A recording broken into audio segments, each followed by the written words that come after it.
Alexander, CEO of Vectra Bank, big enough to count, small enough to care. I like that slogan. Welcome on the Business Brief. Thanks so much, Ryan. It's great to be here. Bruce, let's get into how the Paycheck Protection Program is going for Colorado businesses.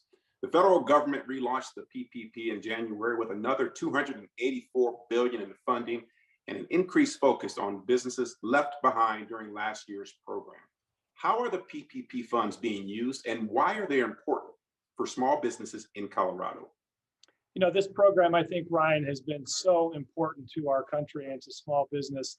Many of these small businesses, as you know, saw dramatic reductions in revenue, and they didn't have the ability to really shrink back their expenses. So these PPP loans help them maintain their employees. It helped fund losses. And most importantly, it's hopefully going to get them through to the other side post-pandemic when life can return to more normal. So really important program. The first time through, they were really targeted at larger businesses. Everybody wanted one. And so it was like everybody trying to run through the door at one time. This one, I think, has been a little bit measured because it's been a little bit more narrow and a little bit more focused, but hugely important program. And many of our customers said that PPP loans actually helped save their business, which is a wonderful statement about how important they are.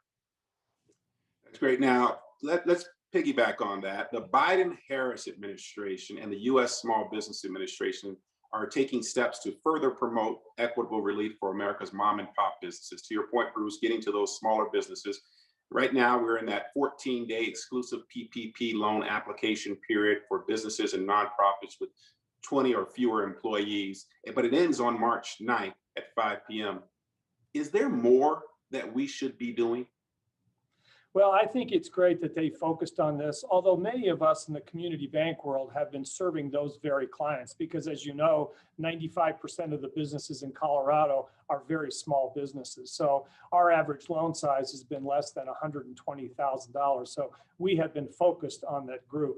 But I think focusing on them now is helpful and appropriate to make sure they have access to this capital. Should we do more? I'm not sure. There's still $150 billion left in this funding tool. So even through, and we'll still take care of those clients through the end of the period, which is the end of March. So I think that program has worked well. Hopefully that will give them enough capital to get through to the other side when the economy returns to normal. I think the other thing that perhaps the government could do and is on its way to doing is this $1.9 trillion fiscal stimulus plan, which will also have a positive impact on small business. I want to underline something you said just real quickly, and that is the role of community banks. You know, not always do we appreciate just how important community banks are to our local economy, especially for small businesses. It's oftentimes community banks like Vectra Bank that are there for our small business owners who need that lifeline to keep going. So I appreciate you touching on that. Let me segue, Bruce, into with the fact that more vaccines being approved. Moderna, J&J, Pfizer are all now out there. Seems promising as more Americans get vaccinated, of course. But I want to hear what's your current take on Colorado's economy, and are there any updates Vectra has for their overall projections for 2021? Well, we're actually very optimistic, Ryan, about the economy for the state of Colorado for the rest of the year. I think the second and third quarter will still be tough. Unemployment is still high. A lot of industries really haven't returned to profitability yet, although many see this as sort of a K-shaped recovery where certain industries are really doing well and other industries like retail and hospitality and restaurants are not. But so generally there's strength. Probably one of the most interesting things to me is that the savings rate in the United States as amongst consumers has increased from 8% to 14% during this pandemic period, which means there's about $1.7 trillion in extra savings that's just sitting out there waiting to be spent. So this concept of all this pent-up demand of people wanting to travel and wanting to purchase things as they know we get through to the other side, a lot of economists think we're going to see a fireworks kind of recovery in the third and fourth quarter and first quarter of next year because of all this liquidity and this desire for all of us to get away from screens and start to be able to connect with each other in person. So we're very optimistic. Many sectors of our economy are doing really well. While I know we're still in the trenches now and it's still difficult, we're very optimistic about where this plays out in the coming quarters. course, it all depends on how many people get vaccinated and how this all plays out. The vaccine is so critical to, I think, our economic growth. And absolutely, this guy right here, as an entrepreneur, is hoping that the second quarter, the third quarter, the fourth quarter, every quarter going forward is a lot better because we want to get this economy going and get people back working. You know, I keep thinking, Bruce, as I talk to you as a leader in the banking industry, about the adage of with great power becomes great responsibility. I want to ask you, how do you feel the role of banks and the responsibility of bank leaders like yourself have changed or should change given the pandemic, the social unrest, and the need for more widespread economic opportunity? I think that's one of the most important questions you could ask. So thank you.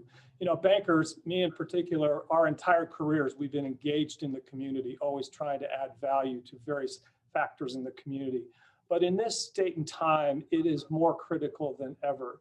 There's the greatest disparity of wealth and income that we've ever seen.